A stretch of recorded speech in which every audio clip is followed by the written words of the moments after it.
Manny Man Does History. Vietnam was part of French Indochina, a French colony in Southeast Asia established in 1887 for the French to reinforce Catholic missionaries. Indochina was controlled by France up until World War II, when France was invaded by Nazi Germany and Japan invaded Indochina. The Japanese ruled through the former French Protectorate Emperor Bao Dai as a puppet. Ho Chi Minh was the leader of the Viet Minh, a communist army who rose up against the Japanese occupiers. After the Japanese defeat in 1945, the Viet Minh declared Vietnamese independence with the Democratic Republic of Vietnam and Hanoi as its capital, and extended their war against the French, becoming the First Indochina War. During this time, the Cold War was setting in and the USA was backing anti-communist regimes, while the Soviet Union and the People's Republic of China were backing pro-communist regimes. The Korean War was a fine example of this. Thusly, China and the Soviet Union backed the Viet Minh, and the USA and Britain backed the French in the south. The state of Vietnam was established with Emperor Bao Dai as the leader in an anti-communist regime. American military advisors had been helping the French, though President Eisenhower was reluctant to put US troops on the ground. The Viet Minh ultimately were victorious, and it was decided in the Geneva Accords that Vietnam be divided into the State of Vietnam and the Democratic Republic of Vietnam.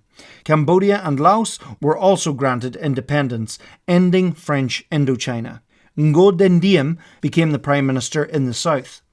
As South Vietnam prepared for a referendum on reuniting North and South, many northern Vietnamese Catholics fled south, while many Viet Minh went north to plan ahead. The North Vietnamese regime sought to take power away from the landlords and distribute the wealth amongst the peasants. Many people were executed and wrongly imprisoned. The referendum was held, but many were sceptical about its fairness. Ngo Dinh Diem rigged the votes, winning a ridiculously massive majority in keeping the South separate.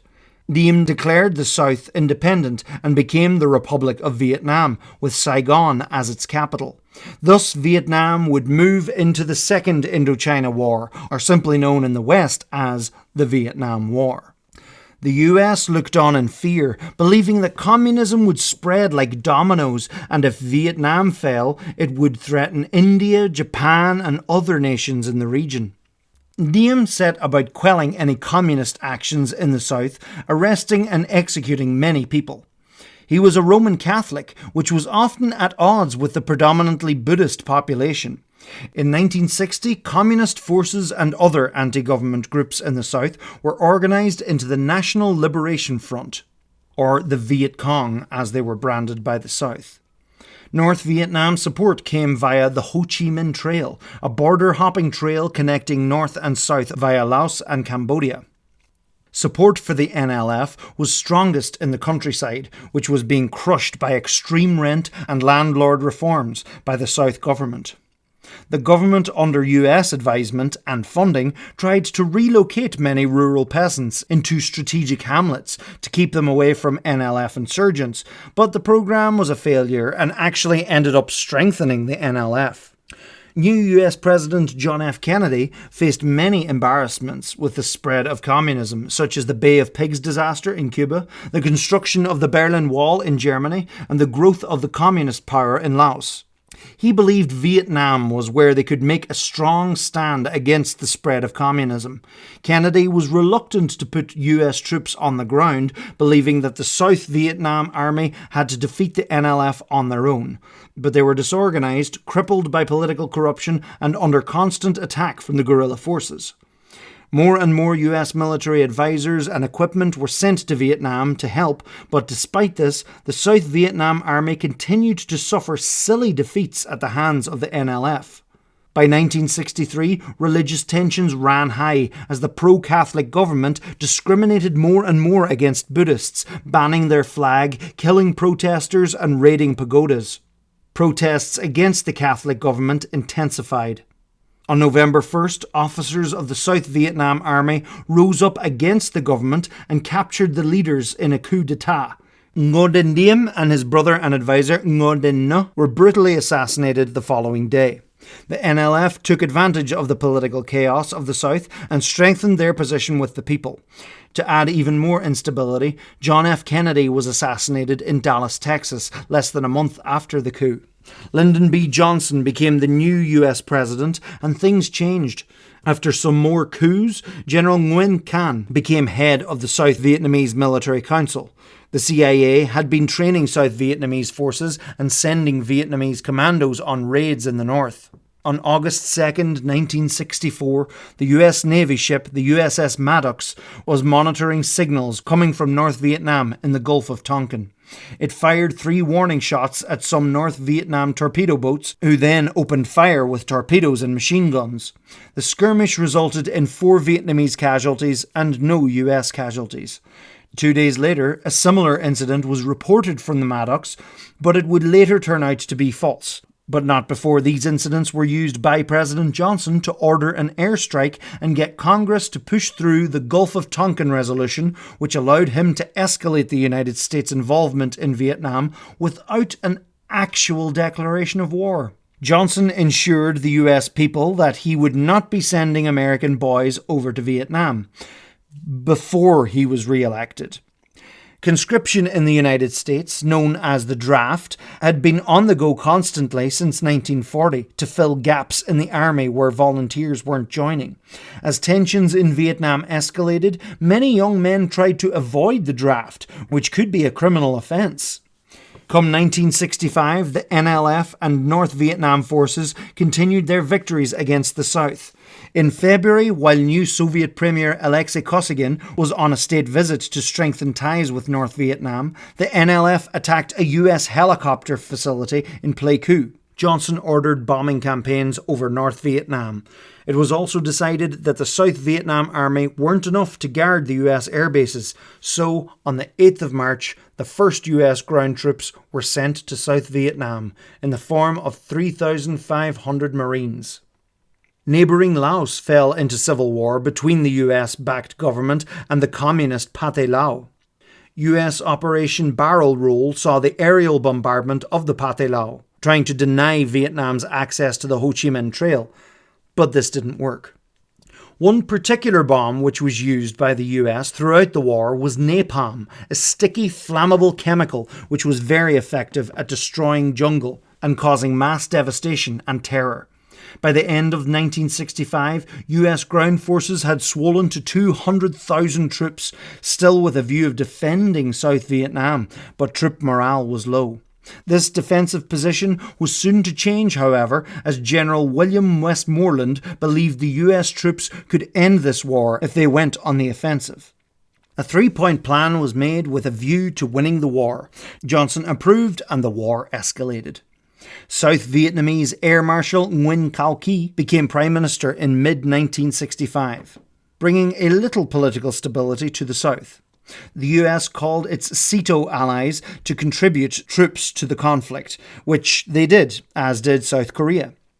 Despite the change of focus to go on the offensive, the harsh conditions and lack of progress, President Johnson and the US government reassured the public that everything was going as planned. Amidst the war, the United Front of the Liberation of Oppressed Races rose up to oppose both North and South and defend minorities in the Central Highlands of Vietnam. In December 1966, Ho Chi Minh said of the Americans, "If they want to make war for 20 years, then we shall make war for 20 years. If they want to make peace, we shall make peace and invite them to tea afterwards." It was a hard and gruelling war of attrition in which the US had the technological advantage, but the NLF and North Vietnam had the knowledge of the land and the support of many of the people. Underground tunnel networks were used by the NLF to secretly move through the countryside near Saigon, surprising US troops seemingly out of nowhere. Nguyen Van Thuy became president of South Vietnam in 1967 and would remain until 1975. On January 30th, 1968, the Vietnamese New Year known as Tet, the NLF and the North Vietnamese launched a massive offensive across the South, taking everyone by surprise. The Tet offensive saw 85,000 troops attacking over 100 cities, including the US Embassy in Saigon. Despite being caught unawares, the US and South Vietnamese counterattack was powerful and effective. The city of Hue, the former capital which lay near the border of North and South, was fiercely fought over. While occupying the city, NLF and North Vietnam forces brutally executed possibly up to 3,000 people. After a month of fighting, the city was retaken by the US and the South, but there was little left of the city standing. It was one of the bloodiest battles of the war. Media coverage of journalists on the ground in Vietnam differed from the official line coming from President Johnson, which damaged his credibility. The US people's approval of Johnson and the war plummeted. The conduct of some US forces was very controversial. The My Lai massacre in March 1968 saw between 347 and 504 unarmed men, women and children massacred by US troops in Son My. This story didn't emerge to the public until November 1969. Peace talks between US and North Vietnam began in Paris in May 1968, which resulted in the stopping of bombing of North Vietnam. After a presidential campaign with many twists and turns, Richard Nixon was elected President of the United States. When Nixon came into office, the war was very unpopular and looking more and more unwinnable. Nixon began to withdraw troops from Vietnam in 1969, with a view of replacing them with South Vietnam forces. Ho Chi Minh died at the age of 79 in September 1969. Some ministers and military leaders became a Politburo for collective leadership to see an end of the war. Unbeknownst to the public until the 2000s, Nixon actually sent a squadron of nuclear-armed B-52 bombers to the Soviet border in October in the hope that they'd believe he was mad enough to win the war in Vietnam at any cost. The US bombed NLF and North Vietnam camps in neighbouring Cambodia. North Vietnam invaded Cambodia in support of the Cambodian communist movement Khmer Rouge, so US and South Vietnam in turn invaded Cambodia. This escalation angered many. Nationwide protests in America sprang up and 4 students were killed by National Guardsmen in Ohio. The South Vietnam Army invaded Laos, looking to cut off the Ho Chi Minh Trail, but it was a complete disaster. More controversies about the war became publicly known, including the Pentagon Papers revealing top-secret documents which were leaked to the New York Times. Nixon tried to block their publishing, but the Supreme Court ruled in favour of the papers. Nixon did begin to open talks with the Soviet Union and China, possibly to isolate North Vietnam from its communist allies. The Easter Offensive saw a new invasion from the NLF and North Vietnam in 1972. This resulted in the US recommencing the bombing of North Vietnam, which stopped the North's offensive.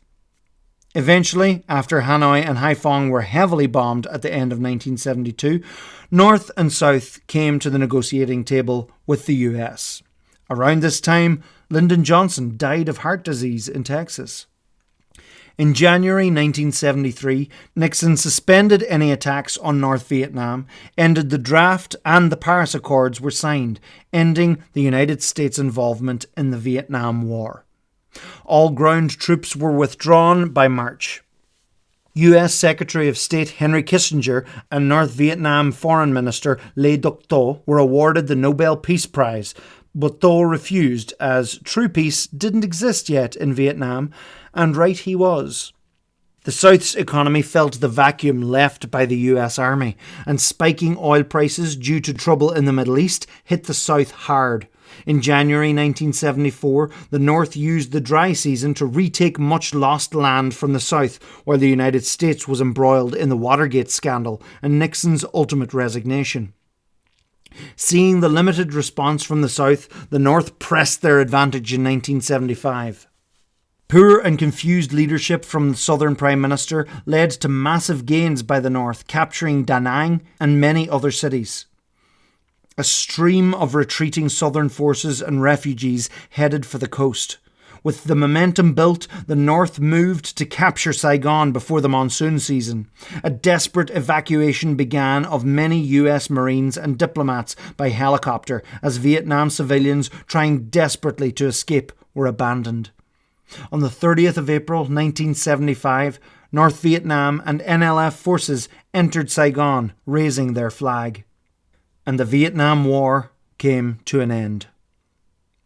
In 1976, North and South would be unified into the Socialist Republic of Vietnam, and Saigon was renamed Ho Chi Minh City. Hanoi would be the capital of the entire nation. All of former Indochina was now communist. The massive upheaval in Cambodia led to the terrible reign of the Khmer Rouge led by Pol Pot, who would commit genocide of millions of Cambodians. Vietnam would go to war with the Khmer Rouge, leading to more war with China and Thailand. Vietnam's economy struggled through the 70s and 80s, with many southern rice farmers refusing to cooperate with the state-run system, leading to aspects of capitalism creeping in. The wars and poor living led to many refugees. The US had dropped 7 million tons of bombs across Indochina throughout the war. Much of the unexploded bombs render much of the potential farmland in the region unusable to this day. This war deeply scarred the region. It also deeply scarred the psyche of the United States, the great world superpower which couldn't win a war against a small nation of communists. It led to a wariness towards US foreign intervention in the future, and whether it was worth the American lives or the lives in whichever country they were in. 58,220 American soldiers were killed during the war. Between 1 and 3 million Vietnamese were killed. The Cold War would chill on for another decade, and communism did not spread to India or Japan. The government of Vietnam today still claims to be socialist, but contains much of the capitalist corruption of neoliberalism.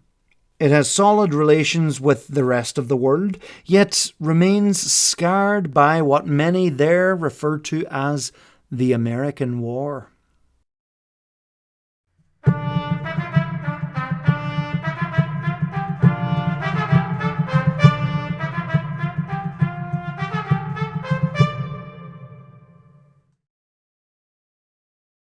Ba-bum.